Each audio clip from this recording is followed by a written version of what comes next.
Hello दोस्तों। उत्तर प्रदेश के एक छोटे से गांव बिजनौर में राहुल नाम का एक मेहनती युवक रहता था।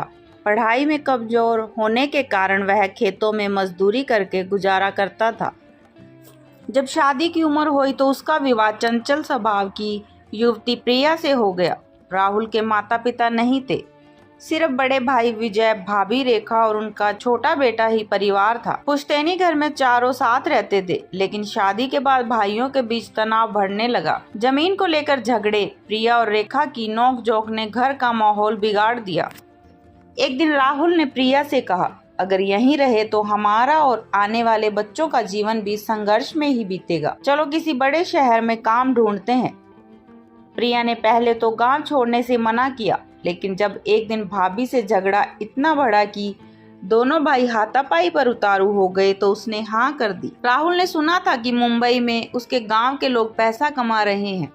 वह प्रिया को लेकर मुंबई के विरार इलाके की झुग्गी बस्ती में आ बसा। किराए के कमरे में रहने लगे। जल्दी ही उन्हें पास के ही स्वर्णनगर सोसाइटी में सफाई कर्मचारी की नौकरी मिल गई।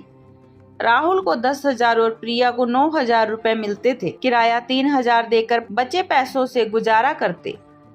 कुछ महीनों बाद प्रिया ने एक बेटी को जन्म दिया, जिसका नाम उन्होंने आशा रखा। आशा जब 1 साल की हुई तो अचानक बुखार और दौरे पड़ने लगे। डॉक्टर ने बताया, बच्ची को दुर्लभ न्यूरोलॉजिकल बीमारी है। इलाज के लिए 4-5 लाख रुपए लगेंगे। राहुल के पास सिर्फ 50,000 रुपए थे। उन्होंने डॉक्टर से वादा किया कि बाकी पैसे जुटा लेंगे। इलाज का खर्च उठाने के लिए दोनों ने पास की रॉयल गार्डन सोसाइटी में दूसरी नौकरी ढूंढ ली। जब वह सुबह स्वर्णनगर और शाम को रॉयल गार्डन में काम करते तो रॉयल गार्डन का गार्ड शंकर उनके लेट आने पर चिल्लाता, लेकिन राहुल हर बार वजह बता देता। शंकर को यह बात चुभ गई। एक शाम जब दोनों सफाई के बाद डस्टबिन और झाड़ू उनकी निश्चित जगह पर रखने जा रहे थे, तभी एक महिला हेलमेट पहने स्कूटी पर तेजी से निकली। उसके सामने लटका बैग गिर गया, लेकिन वह आवाज नहीं सुन पाई। राहुल ने बैग उठाया तो उसमें 3 लाख रुपए और जरूरी कागजात थे। प्रिया की आंखों में आंसू आ गए। इन पैसों से आशा का इलाज हो सकता है, राहुल ने जवाब दिया, लेकिन यह चोरी होगी। जिसका बैग है वह कितना तड़पेगा। दोनों असमंजस में थे। तभी बैग से निकला आधार कार्ड देखकर प्रिया चौंकी। यह तो शीतल मैम का है, वहीं जो फ्लैट नंबर 502 में रहती है। दोनों तुरंत शीतल के घर पहुंचे। वह बैग गुमने से बेहद परेशान थी।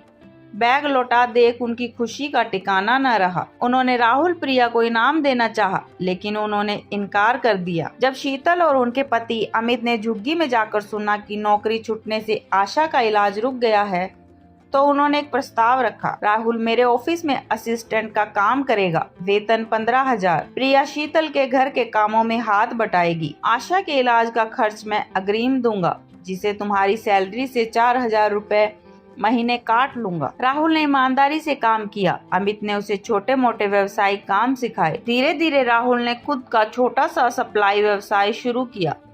आशा का इलाज सफल रहा। 5 साल बाद जब वे गांव लौटे तो सब हैरान रह गए। राहुल अब मालदार था। अमित ने कभी उधार पैसे नहीं काटे। उनका कहना था, तुम्हारी ईमानदारी ने मेरा विश्वास जीता है, यही सबसे बड़ा चुकाया गया कर्ज है। आज आशा एक स्वस्थ बच्ची है। राहुल प्रिया अमित के व्यवसाय में साझेदार हैं, लेकिन आज भी शीतल के घर की सफाई प्रिया खुद करती है। यह मेरी कृतज्ञता है। दोस्तों, यह कहानी सिखाती है कि ईमानदारी कभी व्यर्थ नहीं जाती। राहुल और प्रिया ने विपत्ति में भी पराये धन को नहीं अपनाया। उनकी सच्चाई ने न सिर्फ बेटी की जान बचाई, बल्कि उन्हें सम्मान और समृद्धि भी दिलाई। जीवन में चाहे कितनी भी मुसीबत आए, सत्य का मार्ग ही सर्वोत्तम मार्ग होता है। संकट में भी जो सच्चाई न छोड़े, भाग्य उसके कदम चूमने को मजबूर हो जाता है। दोस्तों, वीडियो अच्छी लगी हो तो वीडियो को लाइक करें, कमेंट करें और चैनल को सब्सक्राइब जरूर करें। धन्यवाद।